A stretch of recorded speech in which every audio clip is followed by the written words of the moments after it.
Welcome to this video brought to you by the Iowa Ready Mix Concrete Association Safety Committee on Ready Mix Drum Confined Space Rescues. We hope you, company, or designated rescue personnel can benefit from this program and use it as an information guide. The four purposes of this video are to instruct you on the confined space information needed for personnel working in a mixer drum and for rescue personnel. Instruct proper lockout-tagout procedures for a truck-mounted mixer drum. Instruct Ready Mix personnel and its on emergency procedures. And to emergency medical service personnel on your emergency response team of the hazards and rescue procedures for a mixer drum rescue. First, let's start by identifying the situations for being inside a mixer drum. There are basically three main reasons, they being to remove concrete buildup from fins, which helps in better mixing performance. Extra buildup also results in extra weight being transported that doesn't need to be. Also, thorough mixing of ready mix accomplished when the fin areas are clean to properly churn the mix. The amount of buildup of concrete will differ from truck and depends on the rinse-out procedure of the driver. Some drivers who practice good rinsing procedures have of dried concrete in their drums. Others with poor rinsing procedures have significant buildup of dried concrete. The removal of concrete buildup is the most common inside a drum. This removal procedure is commonly known in the ready mix drum chipping and involves the use of a pneumatic chipper. For hot repairs, meaning welding or torching inside drum, which could include patchwork and fin rebuilding. And lastly, but not very often, to remove wet ready mix when there has been a mechanical breakdown or accident before it hardens in the drum.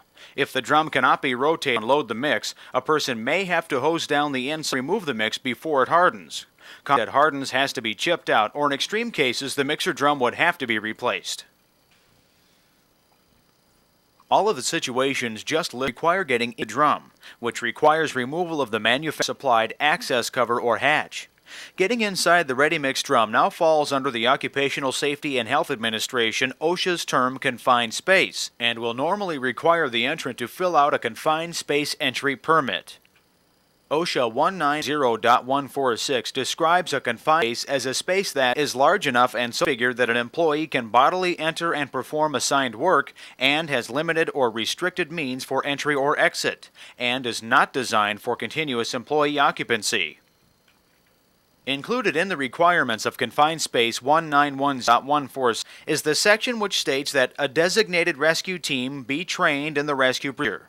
This video will assist with this training for your company-designated rescue team. Content with this program provide a general introduction to this necessary training.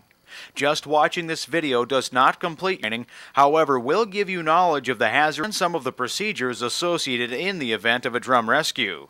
For complete guidelines of required company, refer to the OSHA regulation.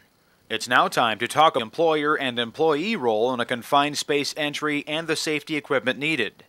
The employer has a responsibility to properly train the employee before performing maintenance inside a drum. He has the responsibility to perform the maintenance in a manner.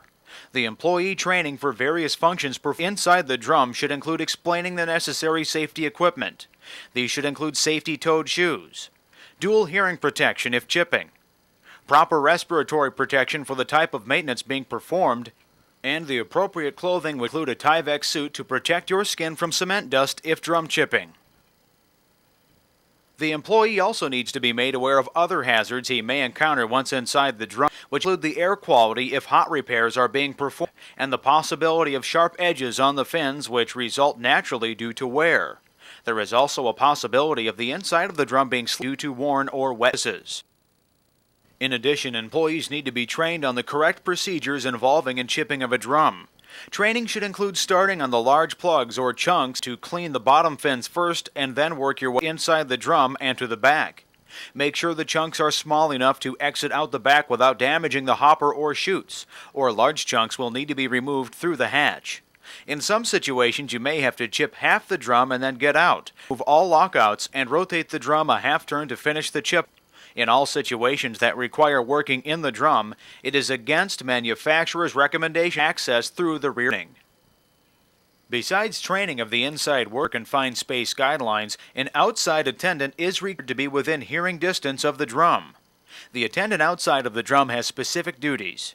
His response is not limited to having continuous contact with the having the required emergency numbers in the event of an emergency, knowing your exact location for emergency personnel, Being able to aid rescue personnel should an emergency arise with information about the accident or person involved, and to have a phone readily available in the event of an emergency. Performing maintenance on a drum, you should always follow your company lockout tagout procedures, which should include, at a minimum, tag on the driver cab door.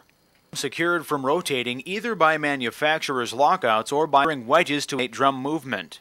Ignition key in pocket of entrant. Written per entry into drum or the signed reclassification form. It can be noted that for drum chipping, a mixer drum can be reclassified permit space as there are no actual or potential atmospheric hazards. It is also important to remember that all the other hazards within the space are eliminated before entering into the drum to qualify for the reclassification permit. The reclassification permit must still be signed each time by the person performing the work in the drum. Clipboard with either of the above listed to the emergency numbers and or rescue team information. Now, talk about the steps to follow an emergency hazard. Call the designated emergency response team. The attendant, while not leaving the area, should summon additional help if needed to lead the emergency team to the scene. As an emergency response person, you need to understand your roles that include assessing the area to make sure it is safe for you to enter.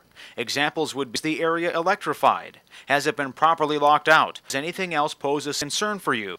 Is the hatch properly moved, or will you need a torch to gain access? Meeting the attendant and retrieving information about the victim, type of injury or health condition that requires immediate attention.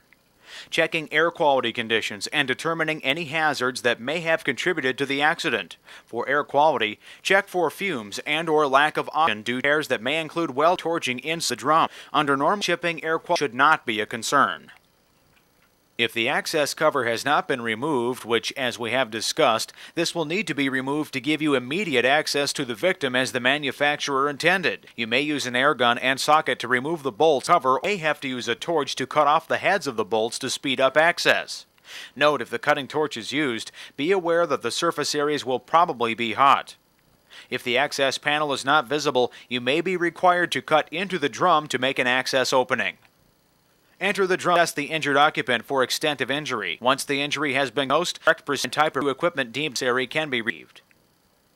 The following are two simulated rescues, the first for an injury and the second for a medical condition. Watch and listen as the rescue teams do their work.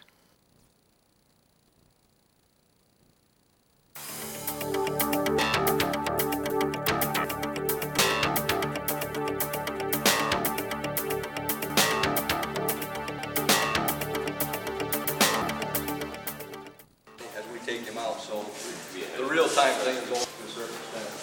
Okay, are you guys ready? Let's go ahead and start. We're going to monitor the air first. Even though the atmospheres are probably going to be fine, if he's in there tired, you guys hear him making noise, that means the oxygen is probably fine. We got a scenario. Was there chemicals in there too? Did he pass out because of the chemicals? I mean, did you guys monitor that? It's part of our procedures that we have to do. We're going to do a quick air monitoring and before we go in to make sure, and we'll go.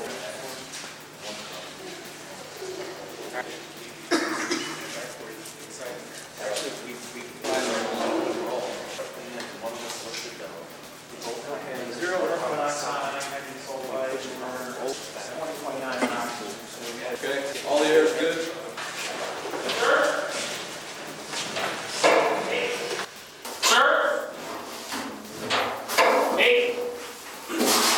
Can you hear me? Conscious. Are you hurt anywhere? Yeah, Where are you hurt? legs. Your legs? What happened here? No, I fell down. What was that? Fell down. You fell down? That's as good as that's as much as you. Let him know that he's conscious, he's talking to us. He's got a head stroke. He's conscious, he's alert, he's not sure what happened. Bashed his head. He can't move his legs, but he can feel him. Okay, what we're gonna do, we're gonna get this up underneath you. And we're gonna strap you down. Walk on the other one. Okay. So let us do the thing. No, go ahead, just relax. There you go. So he's gonna feel a little bit on. First, yeah, let's do a shot. Let it sit above it. Just try as much as you can get a hold of here and here, and lift him up from the waist up. And I'll slide this right. Slick as not. All right. You ready? Yep. Watch this head. Said you're gonna have to.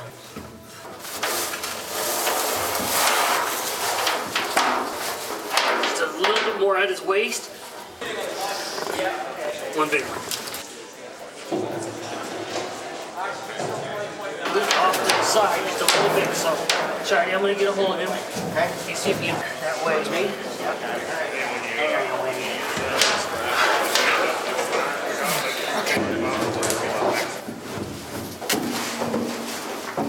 Now, Tyler, we did before, so lifted him up. Set his cheek on ready.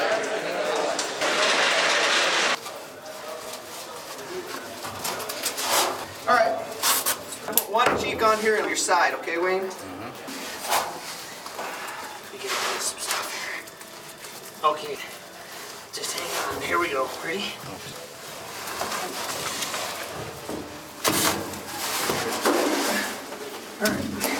Okay, hold right there, Sean. I got it.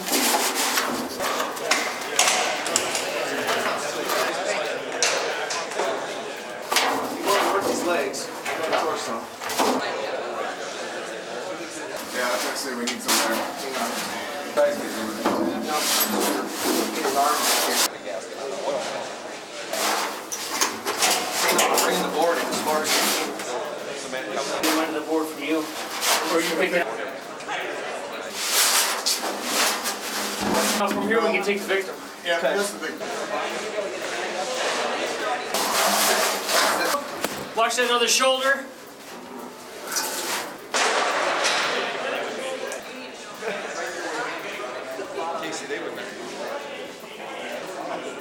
Go. Roll it flat. Counterclockwise flat. Flat.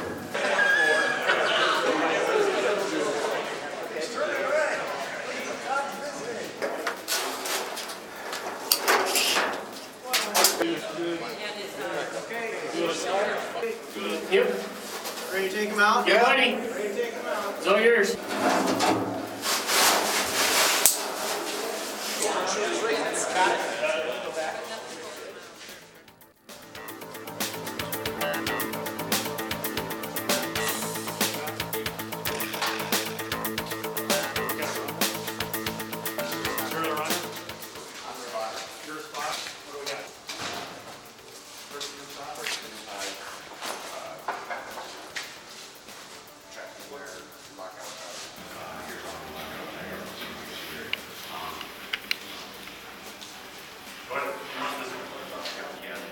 Sir, can you hear me? Yeah. Sir, can you hear me? Yeah. What's going on? Can't catch my breath. My Can't- arm hurts. Can't catch your breath? Are you hurt at all? I don't know. My arm hurts. Did you fall down and hit your head or your neck at all? I don't think so. Okay, what we're gonna do is we gotta get an air monitor here to make sure everything's okay in there. And we're gonna come in there and take care of you and get you out, alright? No trauma noted.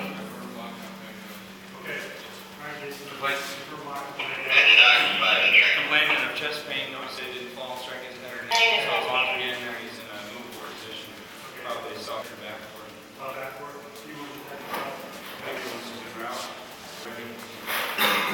Okay, just where we have 11 parts per million of carbon monoxide, all of the fields are normal. Safer. Once we get in there, I'll have to do that. Tracy, Yeah. the environment, okay, and go inside and start talking to you, alright? All right. Okay.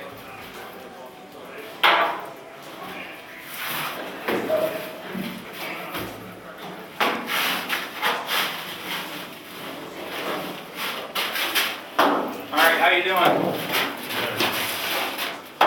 Just some chest pain? Yeah. Okay. Where's your arm hurt at? Point to us.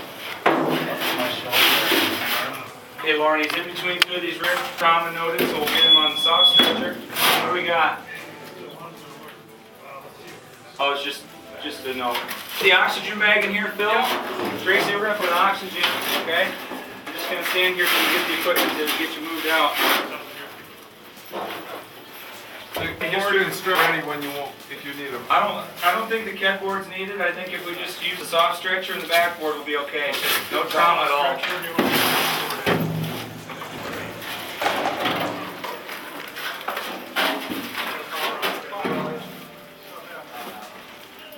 Hey, we're back. Tight. Any history cardiac problems? No. Okay. Any family history or anything like that? No. Okay. Let's start. No. About an hour ago. Okay. Well, we're gonna have you help us get you on the stretcher. We're not gonna have you walk thing or the container. We've got a canvas stretcher we're gonna get you on and get you out of here, okay? Set this down there now. How's the air look, Warren? Red. Okay, Tracy, I'm gonna take your cap here for a second. Read that one. That's a lot. If you had to rate your chest pain on a scale of 1 to 10, the worst, what would you rate it right now? About an 8? Okay. You have to get the number too. Okay, Tracy. I'm gonna get this beside your right, and I'm gonna have you roll towards this rib. Use your hand on that rib a little bit. Okay, you can do that for us?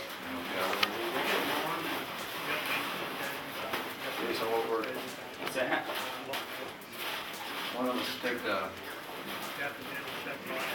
Okay, go ahead and roll back over, Tracy. Can you do the same thing by holding it?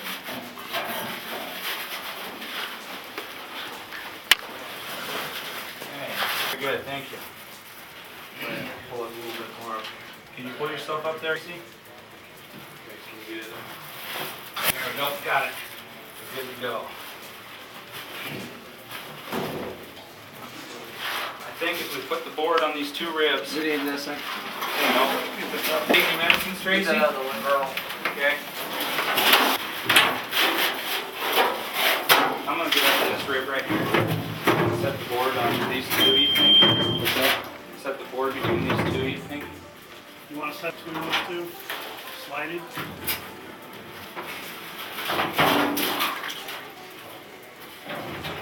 And we'll move it.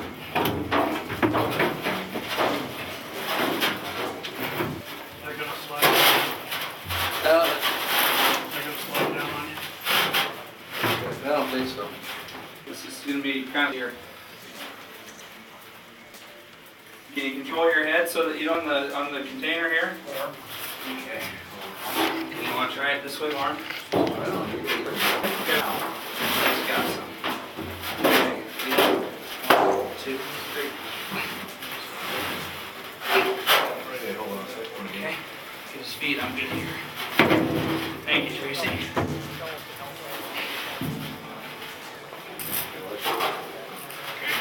All right.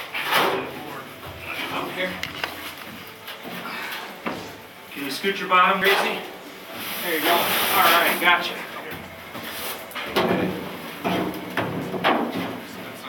How's your neck and back? Still okay? How's your chest pain doing? Get up over there. Still over. Okay. Give me speed. Yeah, we're gonna get them up here. Sliding. Okay. There we go. Got the board.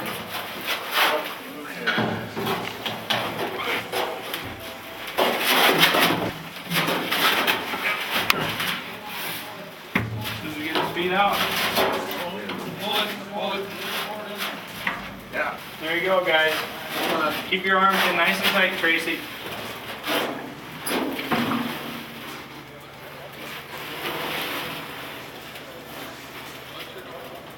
Please. Okay, oxygen bag's coming, guys. Set it on. Okay, you guys can keep.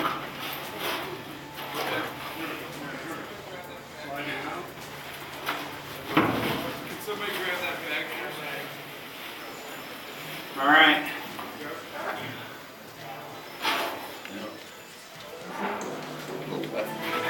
Atmosphere still good? By now, as an emergency personnel, you should have a better understanding of your role in a rescue as well as the roles of the worker, truck mount mixed drum, and those attendant. As earlier in this is start to understand the workings involved when maintenance on a drum is performed. Also in the unlikely event that a rescue to be performed.